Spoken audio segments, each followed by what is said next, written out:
Hola, ¿qué tal? Bienvenidos. Esto es Semana. Los saludamos en este fin de semana para hablarles de, un tema que por supuesto preocupa a todos los colombianos y es la reforma a la salud que se está tramitando en la Cámara de Representantes desde hace algunas semanas. Se ha frenado el segundo debate y esto ha dado pie para muchas interpretaciones. Lo cierto es que hay un grupo de congresistas que está defendiendo los intereses de todos los colombianos, porque la salud es un tema que nos interesa a todos. Y hoy estamos con Catherine Jubinao, quien, se ha dado la pela, la han atacado en redes, dicen una cosa, la otra. Ya le preguntaremos todo eso que dicen, porque hasta le han sacado trinos del pasado diciendo que entonces quiere favorecer a las EPS, otros que es que las quiere acabar. Ya vamos a hablar de todo eso. Representante, ¿cómo le va? Bienvenida. Mi querido Diego, un placer estar aquí contigo siempre. Muchas gracias a la revista por este espacio. Bueno, representante, entonces, ¿en qué está la reforma a la salud? Porque mire usted que particularmente tuvimos una semana, o llevamos 2 semanas mejor, diciendo continúa el segundo debate, continúa el segundo debate, continúa el segundo debate. Y en la tarde se levanta la sesión por falta de quórum, se levanta por falta de quórum, y eso ha venido ocurriendo. Entonces, ¿en qué estamos con la reforma a la salud? Bueno, estamos en un momento que yo creo que es de incertidumbre y creo que el gobierno no está haciendo la lectura adecuada en este momento, y es que la reforma a la salud no tiene en este momento mayorías consolidadas, ni en la Cámara de Representantes, pero creo que menos aún en el Senado.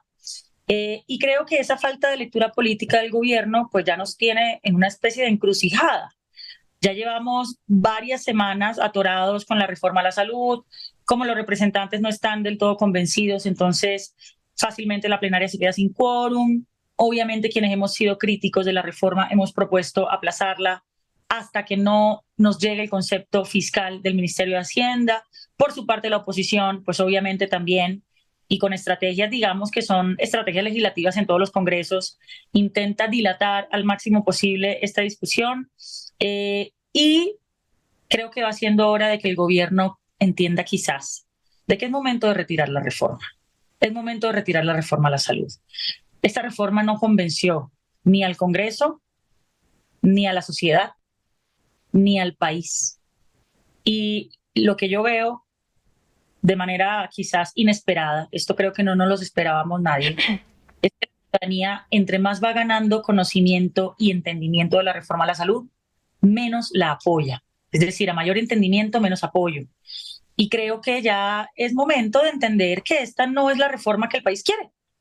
Y si la retiran, inclusive nos abre la posibilidad ahora sí de construir una reforma con los expertos, con las organizaciones de pacientes, con las organizaciones de médicos, con todo. Y quizás presentarla en febrero. Recordemos que el receso legislativo que acabamos de reducir en una ley aprobada en la primera legislatura entra en vigor en 2024. Entonces el Congreso ya no va a entrar en marzo, entra en febrero. Y esto nos da un mes más de juego en el que podríamos aprovechar, radicar el nuevo texto y tramitarlo ya, digamos, sin esta cantidad de traumatismos y de pugnas. Aquí hay que tramitar una reforma a la salud, pero una buena reforma a la salud que nos garantice que vamos a estar en un estadio mejor. Por ahora, la reforma a la salud, lo único que promete es llevarnos a una situación peor. Representante, ¿cómo le va? Llevamos varias semanas en esto. El gobierno argumenta que se han hecho múltiples audiencias públicas, foros, reuniones, demás encuentros para concertar el proyecto. ¿Qué está fallando? ¿El gobierno de verdad está poniéndole cuidado a estas críticas, reparos desde el legislativo? No.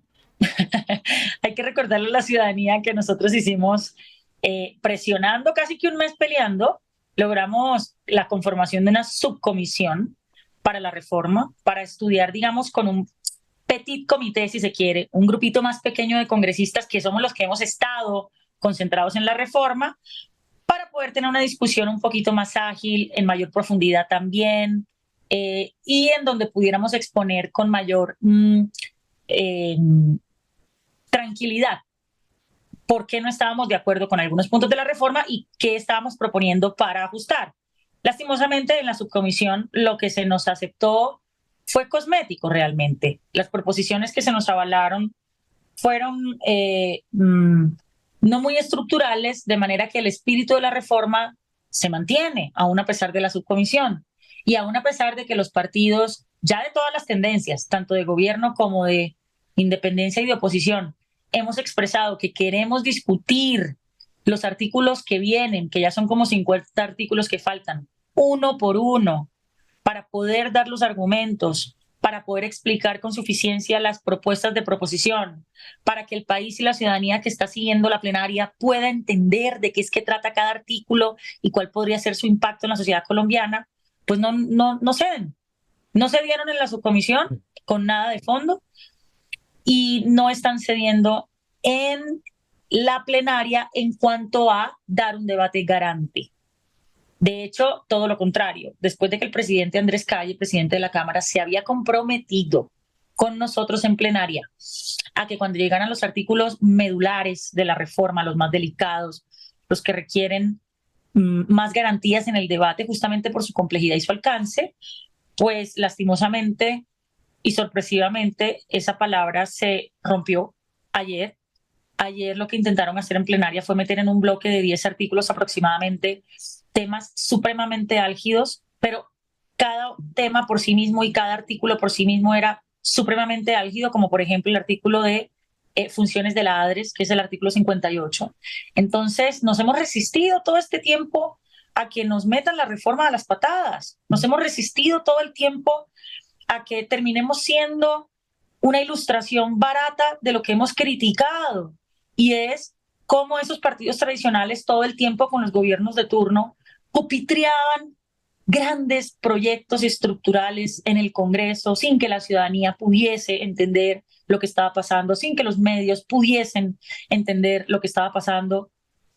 Y en virtud de todo eso, pues no se nos ha respetado ese derecho que tenemos como congresistas y por eso pues ayer pasó lo que pasó y fue que los partidos nos terminamos levantando. Claro. Y otra vez integró el quórum. Sí, eso precisamente le iba a preguntar, pues existió una protesta, si se puede llamar así, de congresistas pidiéndole garantías a Andrés Calle. ¿Quién es Andrés Calle en este momento para la reforma a la salud? ¿Es de verdad garante de debate en medio de esto? Sabemos que se están votando artículos en bloque. ¿Cómo ha sido el manejo del debate por parte del presidente de la Cámara? Pues yo apoyé al presidente de la Cámara cuando fue elegido y tengo una muy buena relación con él. Yo lo que veo es que él está recibiendo una presión muy grande por parte del gobierno nacional, porque pues claramente él lo eligen presidente de la Cámara con la luz o el chulo del gobierno nacional. Entonces obviamente él tiene que responder al gobierno nacional con los proyectos del gobierno nacional. Eso no es, digamos, eso no está mal. Pues obviamente, pues para eso lo pusieron de presidente. Pero lo que uno esperaría del presidente Calle es que cumpla su palabra. Él es plenamente consciente de que los artículos que faltan por aprobar son demasiado delicados, son muy complejos, algunos diríamos son peligrosos y no podemos estar por debajo de lo que se nos exige en este momento histórico de país, y es en un momento en donde tenemos el primer gobierno de izquierda en el poder, en un momento en donde estamos tramitando reformas estructurales en el marco del mandato de ese gobierno de izquierda, en un momento en donde podemos estar desde el Congreso aprobando reformas o que bien pueden cambiar la vida positivamente de millones de personas o que bien pueden deteriorar la vida aún más de millones de colombianos, pues nosotros tenemos que poder hacerlo distinto esta vez en el Congreso. ¿Y qué es hacerlo distinto? Pues renunciar a las estrategias de pupitrazos. ¿Qué es hacerlo distinto? Renunciar a las operaciones mermelada que sin ninguna vergüenza meten en la plenaria a ministros, a directores de entidades que se van sentando al lado de los congresistas en sus curules para tratar de incidir en su voto. ¿Qué es hacerlo distinto? Dar una discusión de cara al país, de cara a los expertos, de cara a los medios. Y eso solo lo podemos lograr si en la plenaria, en los artículos que vienen, se hace artículo por artículo, de manera individual y separada, que la gente entienda bien cuáles son las proposiciones que los congresistas están presentando ante cada artículo con sus respectivos argumentos y justificaciones. De manera que aquí lo que no podemos hacer es, de nuevo, volvernos la muestra de lo que siempre habíamos criticado. Eso es lo que el presidente Calle no puede permitir y eso es lo que este gobierno del cambio no puede permitir. Y el Congreso, si se quiere ver a sí mismo como un Congreso de cambio, tampoco lo puede permitir.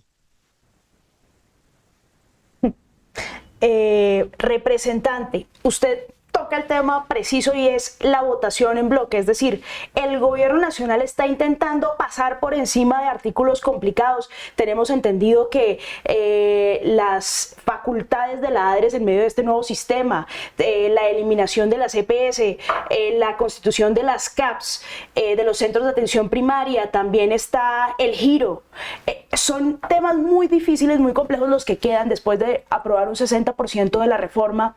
¿Quiere el gobierno pasar por alto todo esto y que simplemente lo notarían los congresistas? ¿Cómo ve usted esta discusión de estos temas complejos?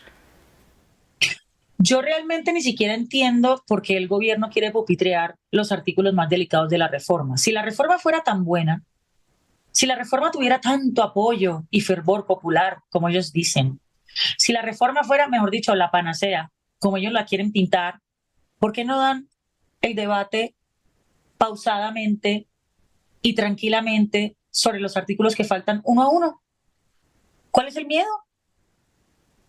Si debatimos en total profundidad y rigor los artículos, ¿no sería mejor?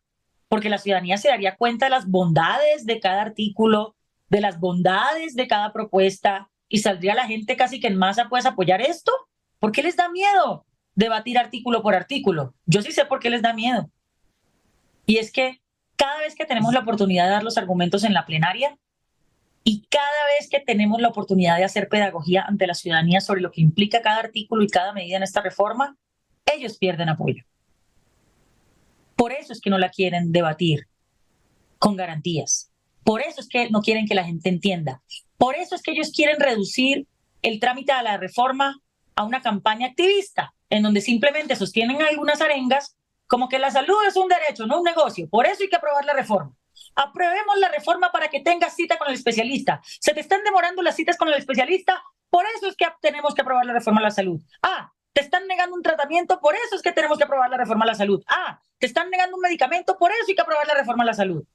Son arengas activistas que se caen de su peso cuando uno revisa el articulado. Cuando uno revisa el articulado se da cuenta que en la reforma no hay ninguna posibilidad de resolver el tema de los especialistas. Porque el tema de la necesidad... hay una escasez que viene de hace años, eso no es nuevo, pero la reforma no lo soluciona. Ese es un ejemplo perfecto para explicar que una cosa es lo que dice el gobierno que soluciona la reforma y otra cosa es lo que efectivamente puede hacer la reforma. El tema de la formación de talento humano en salud y de, sobre todo, formación de especialistas y enfermeras o enfermeros, no es un tema que pueda resolver la reforma. ¿Por qué? Porque eso no tiene nada que ver con las EPS. Y esta reforma está encaminada a desacabar las EPS. La formación de especialistas no tiene nada que ver con las EPS. La formación de especialistas no tiene nada que ver con el modelo actual en salud propiamente. La formación de especialistas tendrá que ver con nuestras capacidades como sociedad para formar más médicos.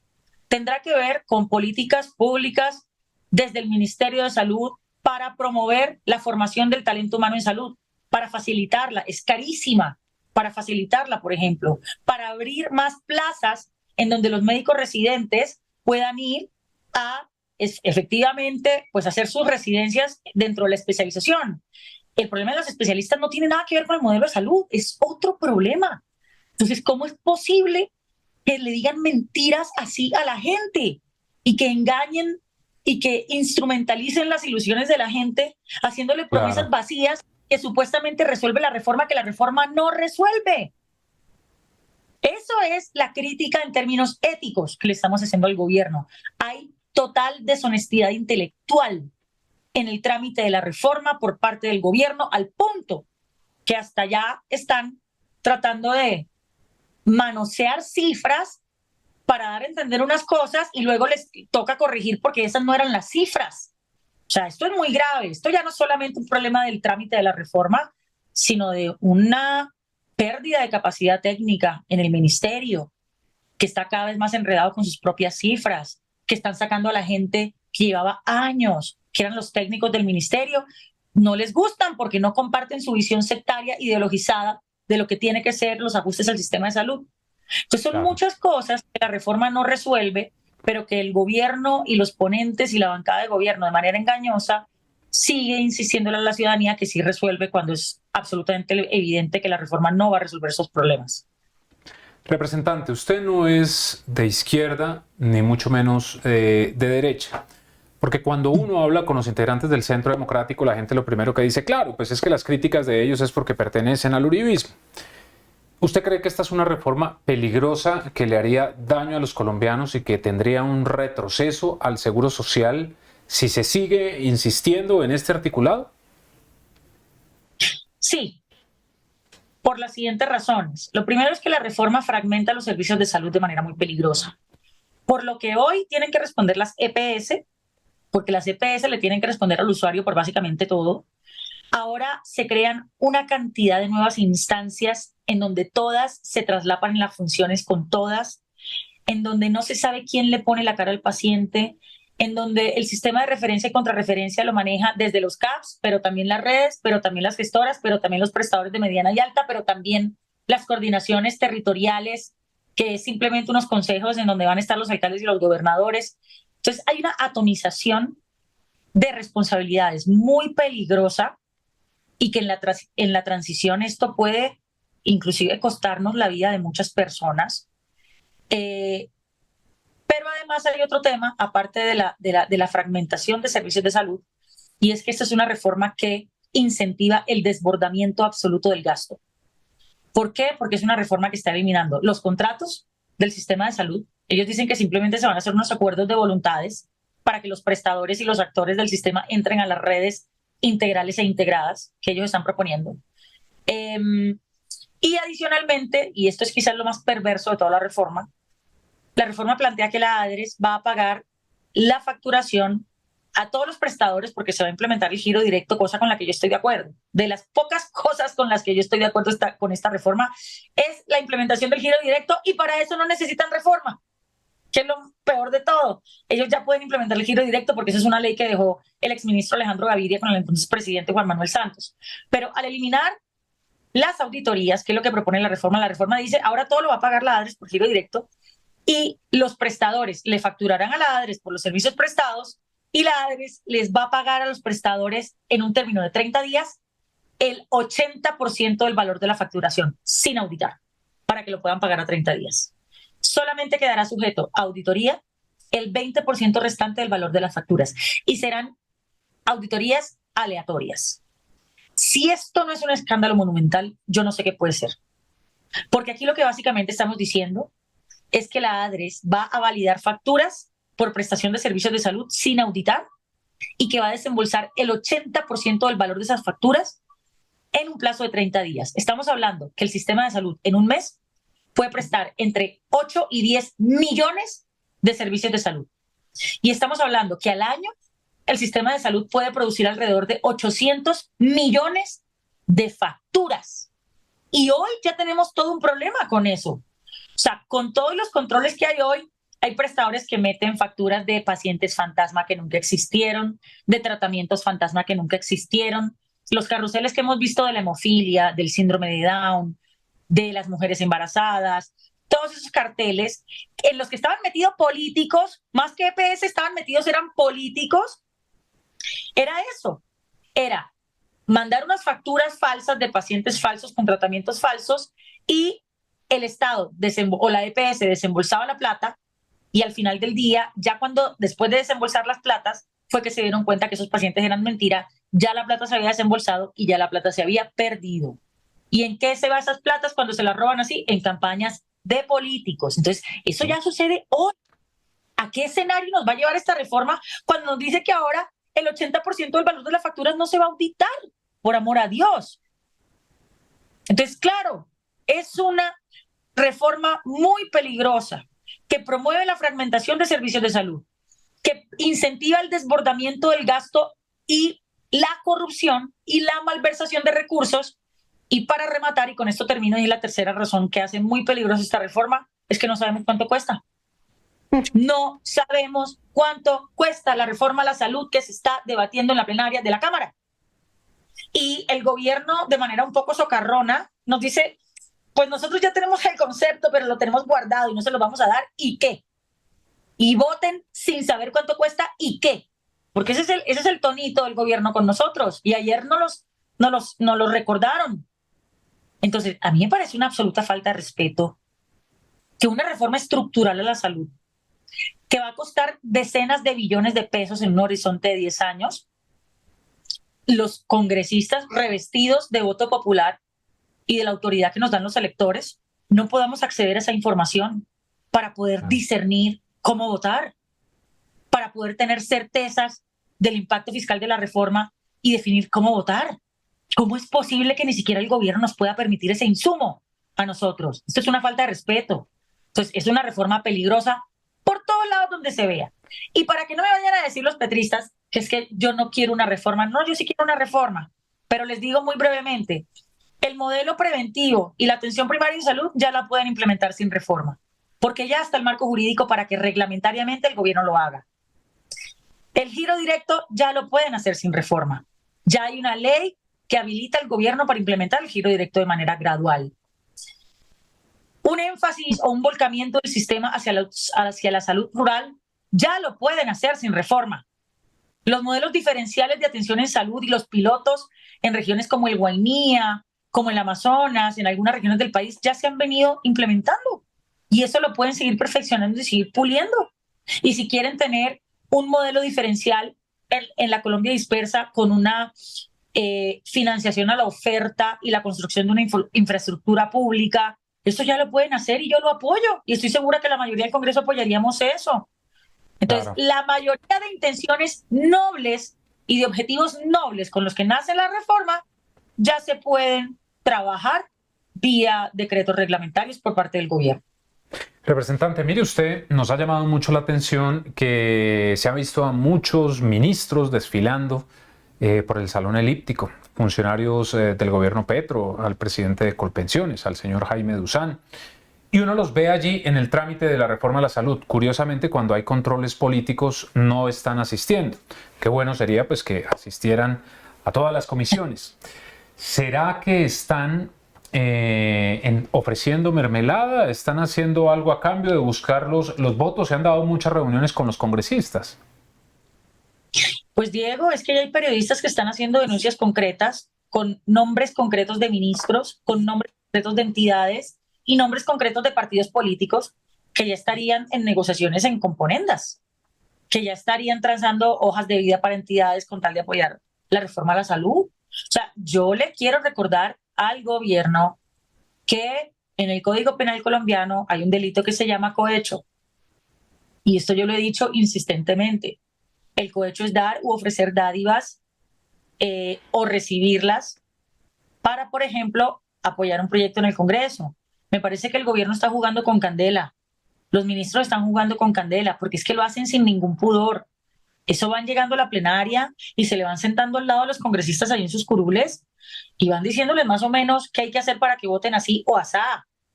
Yo no había visto un nivel de descaro como ese. Eso siempre ha pasado. Aquí no vamos a decir que el gobierno de Petro es el primero que lo está haciendo ni me ha faltado. Pero es que ahora ya lo hacen sin ningún tipo de pudor.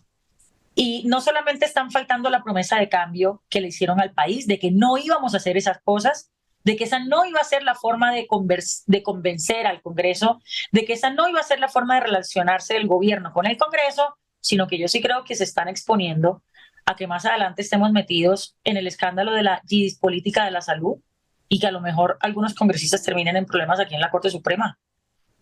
Representante, quiero insistir en este punto. Usted que está en el Congreso de la República, está viendo a los ministros sentarse en las curules de los congresistas. ¿Qué pasa ahí? ¿Qué hablan? ¿De qué se trata esa conversación que se sostiene entre el gobierno y los congresistas? Usted también habla sobre un tema, un supuesto complot entre las bancadas del pacto histórico y partidos tradicionales, algunos partidos tradicionales, para encontrar de alguna forma un acuerdo sobre la financiación o el dinero que finalmente recibirán las CPS. ¿Qué nos puede contar sobre qué hay detrás? No, vea, a mí me da risa cómo la bodega del petrismo y los mismos congresistas del pacto histórico todo el tiempo nos están diciendo a los críticos de la reforma que es que nosotros somos unos vendidos a las EPS y que nosotros, mejor dicho, nos compraron las EPS. Lo primero que tengo que decirles y que se los he dicho ya muchas veces es que yo no conozco a las EPS. Yo no sé quién es el gerente de Sura, ni de Sanitas, ni de Compensar. Yo no me he sentado con EPS. A mí las EPS, tengo que decirlo, jamás me han pedido nada. Y yo menos, porque además ni siquiera las conozco. Yo, hablando de mi campaña, no recibí un solo peso de financiación del sector salud de nadie. Entonces, yo no tengo nada que ver con las EPS. O sea, de verdad están tan pobres de argumentos que con lo único que pueden controvertir a los críticos de la reforma es diciéndonos vendidos a las EPS, cuando muchos de nosotros ni siquiera conocemos a nadie de las EPS. Pónganse serios. Y sí, los que sí están defendiendo un regalito en la reforma a la salud para las EPS, ahora gestoras, es el pacto histórico con el Partido Liberal y el Partido de la U. Ellos fueron los que se encerraron a puerta cerrada con Petro, Dilian y César Gaviria a decir que para que esos partidos apoyaran esta reforma, fuera buena o fuera mala, tenían que por lo menos asegurarle un regalito de entre 5 y 8 billones de pesos a las EPS. Sí, esa es la verdad. ¿Por qué no le cuentan al país que el pacto histórico se la pasa haciendo acuerdos cuestionables con partidos tradicionales metiendo micos en la reforma a la salud? Esta semana ya vimos uno, pero el del regalito a las EPS es otro. Y cuando llegue el momento de discutir ese artículo, yo le voy a revelar los detalles al país de cómo hicieron ese acuerdo. Y el país va a tener muy claro quiénes son los que quieren beneficiar a las EPS aquí. Ni siquiera entendemos por qué, porque es que a las gestoras les están quitando la mayoría de funciones. Supongamos que las EPS hacen 100 funciones, tienen 100 funciones hoy. A ellas se les paga ese porcentaje hoy por hacer 100 funciones. Para que la ciudadanía no se entienda, en la reforma le están quitando 80 funciones y les están dejando 20. Y les vamos a seguir pagando los mismos billones de pesos. ¿Y por qué? ¿Dónde está el estudio? ¿Dónde está el estudio en donde el gobierno justifique que a las gestoras EPS hay que darles 7 billones de pesos anuales del presupuesto, sabiendo que ya no están haciendo 100 funciones, sino 20? ¿Por qué? Eso es lo que ellos le tienen que contar al país. Pero tranquilos que la próxima semana, muy probablemente que ya vamos a llegar a ese artículo, el país se va a enterar de cómo hicieron ese acuerdo. Bueno, pues mire que aquí en Semana hemos estado insistiéndole a usted que nos cuente eso. Entiendo que usted quiere hasta que se dé la discusión de ese artículo para destapar esta información. Solo le quiero preguntar una cosa. ¿Son congresistas del pacto histórico o también hay legisladores de otras colectividades? No, pues ahí obviamente está el Partido de la U y el Partido Liberal, pero ellos no es a ellos, porque es que yo no espero de ellos un cambio.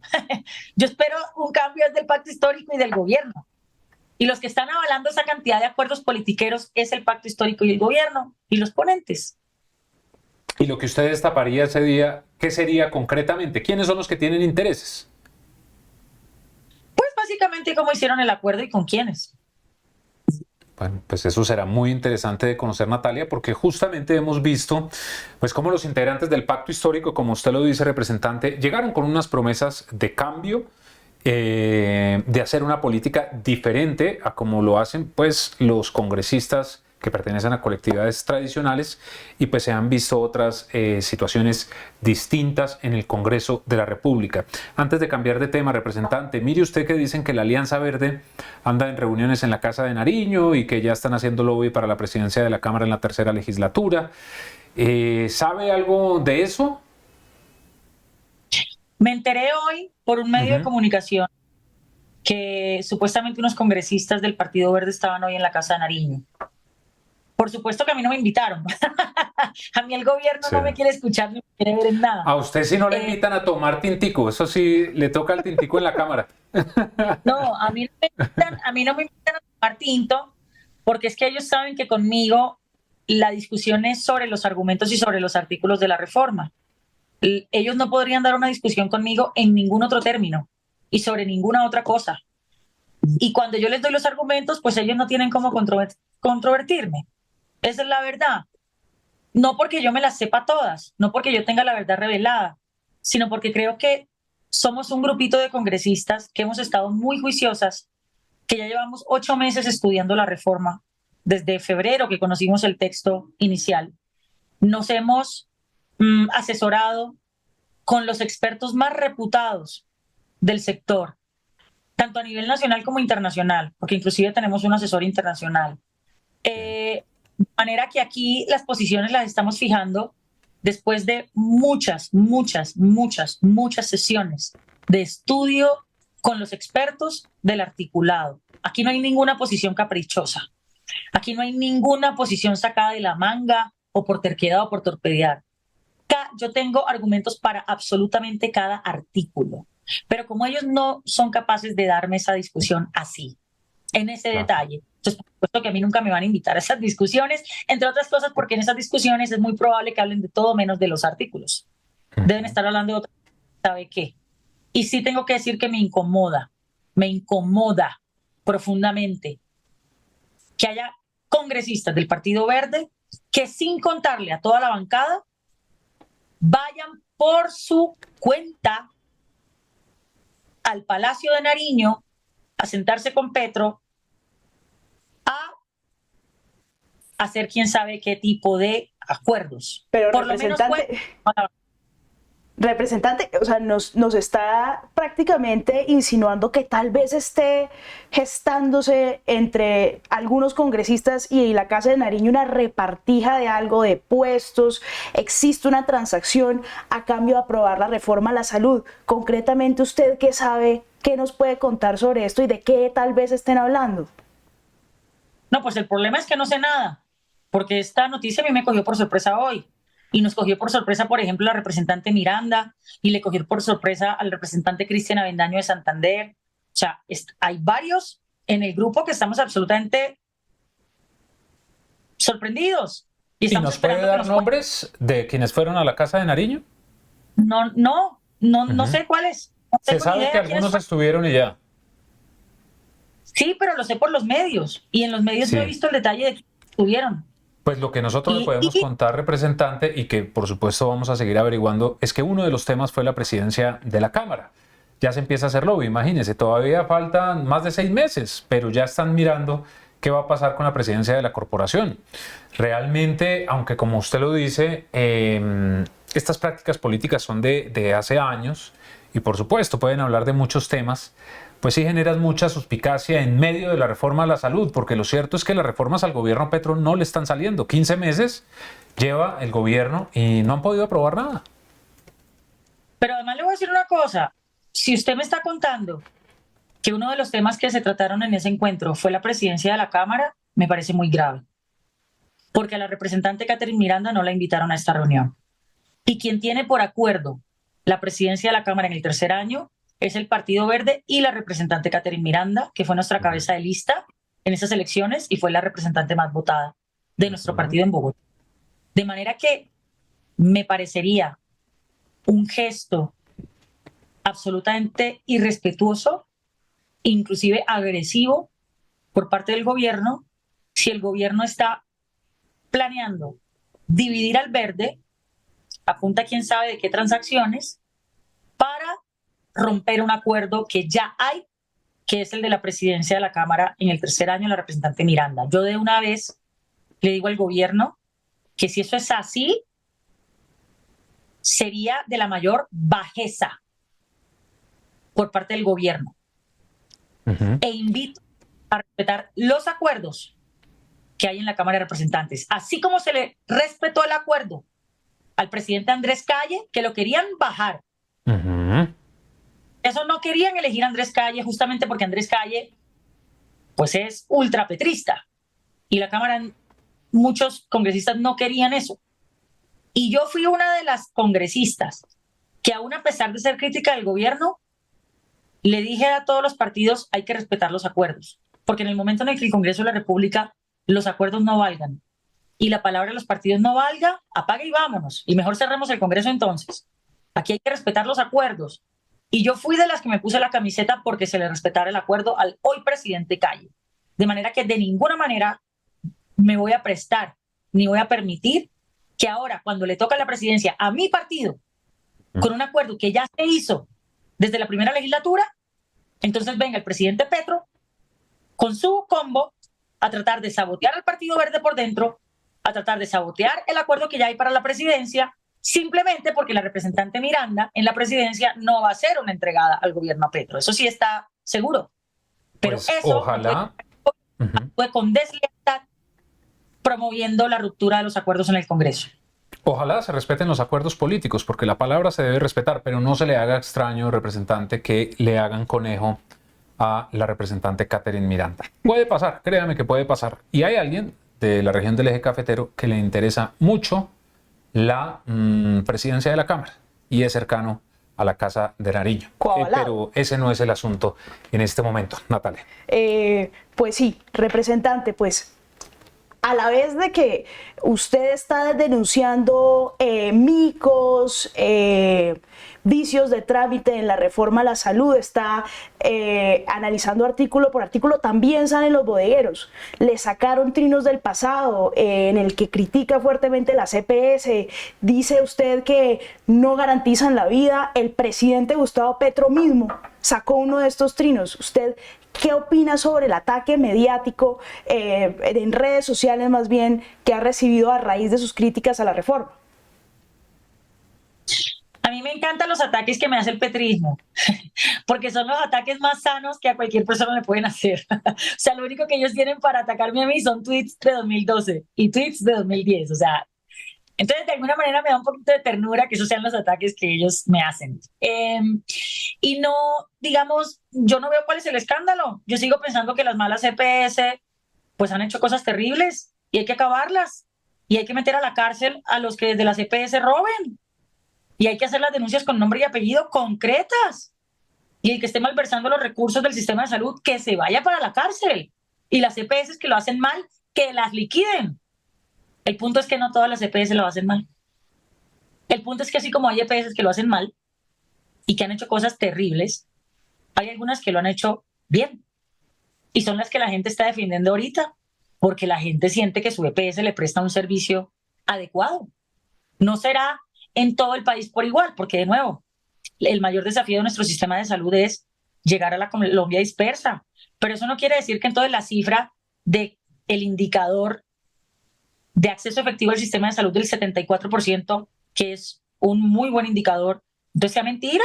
No, ese indicador es tan real. Y el tema de que el gasto de bolsillo en Colombia es uno de los más bajos de la región, con un 14% de gasto de bolsillo, ese dato es tan real que hay mucha gente que sí defiende al sistema porque le ha ido bien en el sistema. Entonces, en este sistema hay de todo. Hay EPS malas, hay gente que ha robado, en el sector público y en el sector privado. Hay pacientes a los que le ha ido maravillosamente. Han recibido tratamientos de cáncer que cuestan 5.000 millones de pesos y se han curado de cáncer. Y a ellos solamente les tocó poner 100.000 pesos, por ejemplo. Hay gente que también le ha ido muy mal. Y dice, este sistema me dejó morir a mi papá, a mi mamá, a mi tía. Pero lo que hay que ver en el sistema es la evolución de 30 años y en qué momento estamos hoy. Los indicadores del sistema de salud en 2023 ya no son comparables con los de hace 10 años en 2013. Claro. Y a su vez no son comparables con los de hace 20 años de 2003. O sea, el sistema ha evolucionado tanto y ha habido tantas leyes que han reformado la ley 100, luego la ley estatutaria, una cantidad de reglamentarios, que el sistema ha ido adquiriendo unas capacidades y unos aprendizajes y una evolución. Entonces, lo que le estamos diciendo hoy al gobierno es: propongan una reforma partiendo de los avances, partiendo de los aprendizajes, partiendo de lo bueno que se ha logrado y solucionemos lo que falta, pero no acabemos con. Entonces, a mí que me saquen tweets quejándome la GPS, ¿cuál es como el escándalo ahí? ¿Qué colombiano no tiene quejas contra la GPS? Entonces, no sé, a mí me parece como muy tonto. O sea, yo invito a que, bueno, yo no puedo invitar a la bodega petrista nada porque uno qué va a esperar de una bodega, pero invito al gobierno y a sus congresistas a que le vemos un poquitito el nivel del debate. No puede ser que la única forma de controvertirme a mí en los argumentos sea sacarme un tuit de hace 12 años quejándome de una EPS o simplemente decirme que me vendía la CPS. Yo sí los invito a que sean un poquito menos flojos intelectualmente. Combatamos la pereza intelectual, por favor, señores del partido. Representante, pues finalmente se nos está acabando el tiempo. ¿Qué piensa usted del gobierno Petro 14 meses después de la posesión presidencial? ¿Qué opina que ha pasado con el presidente Gustavo Petro? ¿Es el mismo Gustavo Petro al que usted adhirió en campaña en segunda vuelta? ¿Quién es Gustavo Petro ahora y quién era Gustavo Petro antes? ¿Qué opina sobre el gobierno brevemente? Bueno, como yo te comenté en una entrevista que estuvimos las dos hace poquito, yo veo al presidente muy desdibujado. La razón quizás que más me motivó a mí a sumarme a la campaña del presidente Petro en junio de 2022, ya siendo yo congresista, yo tenía 3 meses de electa cuando llegué a la campaña. Los votos míos no me los puso Petro, eso es algo que también los petristas tienen que entender. Pero digamos que lo que me motivó a apoyar al presidente Petro, porque yo estaba apoyando primero a Fajardo, era ver a un Petro que en ese momento a mí me parecía como que ya estaba listo para ser presidente. Yo dije, bueno, este señor como que ya aprendió de su paso por la alcaldía de Bogotá. En 2018, pues, hizo una gran campaña ya con posibilidades reales para un proyecto de izquierda. Ahora está en el Congreso una vez más, ya liderando todo un partido o movimiento que era la Colombia Humana. Yo dije, creo que el presidente Petro ya ha adquirido la madurez política y a lo mejor ya está listo. Y su tono conciliador, él manejó un tono tan bonito en la campaña. A mí me ha hecho tanta falta ese tono ahora. El presidente Petro en campaña se mostró como un estadista. Mostró visos de estadista en la campaña. Habló siempre de abandonar los sectarismos, de convocar a todos los sectores, de construir un gran acuerdo nacional que permitiera pasar a la búsqueda de una transformación de Colombia en materias estructurales. Se le veía contento, se le veía feliz, se le veía sonriente. El presidente Petro no es una persona que todo el tiempo esté sonriendo. En la campaña se le veía sonriente, se le veía amigable, se le veía cálido. Y eso duró 2, 3 meses. A finales del año pasado, creo que ya con el tema de la reforma política y cuando se enredó la reforma política, el presidente comenzó a hacer lo que él sabe hacer y es atrincherarse ante la dificultad. El presidente ante la dificultad se atrinchera, se cierra, se radicaliza. Ya entonces a comienzos de este año sacó a los ministros que eran lo que le daban una legitimidad y una credibilidad ante la opinión pública a su gobierno. Eran ministros moderados, ministros supremamente técnicos en sus áreas. Los sacó. Y yo creo que ese momento, cuando el presidente Petro saca a Ocampo, saca a Cecilia López y saca a Alejandro Gaviria, se da una especie de punto de inflexión en este gobierno en donde ya comienza a caer y ya no hay posibilidad de reversar. Y ya simplemente vamos esa hora cayendo. ¿Por qué? Porque el haber sacado a esos ministros fue un mensaje muy fuerte para la ciudadanía. Y el mensaje fue, ¿se acuerdan de todo el acuerdo nacional y lo que les dije en campaña? Ya no. Ya voy a volver a ser el Petro sectario y radical, como me gusta. Ahora voy a poner ministros solamente de mi línea, propias tropas, y adivinen qué, me voy a dedicar a pelear por todo, contra todo. Ese fue el mensaje que dio el presidente. Y yo creo que la gente ahí se empezó como a preocupar. Y la gente que puso a Petro de presidente no es el elector petrista. El elector petrista es el de primera vuelta. El elector no petrista, pero que votó por Petro en segunda vuelta, que fue el que le permitió a Petro ganar, ese es el elector que en este momento está arrepentido. Ese es el que en este momento está diciendo, uy, güey madre, le dimos una oportunidad, pues como para ver listo, entonces demuestren la izquierda qué es lo que van a hacer y a lo mejor como que la embarramos. Esta gente a lo mejor no solamente no hace ningún cambio, sino que a lo mejor nos lleva eso a un retroceso en las poquitas cosas que Colombia ha avanzado. Entonces eso es lo que creo que tiene en este momento a la ciudadanía muy preocupada. Yo lo siento en la calle. Yo estoy todo el tiempo en calle. Yo soy una congresista que yo me autodenomino campañera. A mí me encanta andar en la calle, en campaña, con la gente, volanteando, hablando. Y yo todo el tiempo estoy escuchando a la ciudadanía. Y la ciudadanía está muy desilusionada, está muy decepcionada. Ya estamos en básicamente 1 año y medio de gobierno. Pues si no empezamos a mostrar resultados, lo que vamos a hacer es cerrarle la puerta quizás otros 200 años a los proyectos alternativos en Colombia. Es que sabe que lo preocupante, representante, que no hay una sola obra del gobierno del presidente Gustavo Petro. La ejecución dicen que está lenta. En fin, son muchas cosas. Jóvenes. Sí, realmente son muchas cosas y pues esperar a ver qué pasa en los próximos días. Representante Catherine Jubinao, mil gracias por haber estado con nosotros aquí en Semana. Se pasó rápido el tiempo, ¿ah? Sí, yo siempre disfruto mucho hablar con ustedes. Y bueno, qué pena despedirme así abruptamente, pero es que voy para el aeropuerto. Pero de verdad, muchas gracias. Y pues ojalá estas reflexiones sean del recibo de la ciudadanía y simplemente decirle a la ciudadanía que yo no tengo ninguna obligación de tener que obedecer al presidente Petro en nada. Yo no le debo mi curul. A las únicas personas que yo tengo la obligación de obedecer, si se quiere, o de trabajar por ellas, o de priorizar, es a los ciudadanos. Yo me levanto todos los días pensando en qué es lo beneficioso para el interés general y para la ciudadanía de a pie. Lo que esté alineado con el beneficio para la ciudadanía y para el bien común, yo lo apoyaré.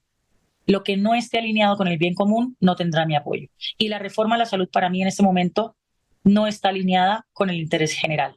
Está simplemente motivada en una visión sectaria de quién maneja la chequera, y la calidad de los servicios al paciente es lo que está quedando en el último peldaño de la discusión, y eso es algo que yo no voy a permitir. Aquí la ciudadanía es la... Sí. Claro que sí, representante, un gran abrazo, y a ustedes también gracias por estar con nosotros. Ya saben que las citas a través de todas nuestras redes sociales, e ingresen a www.semana.com para que conozcan todas las noticias de Colombia y el mundo. Que estén muy bien.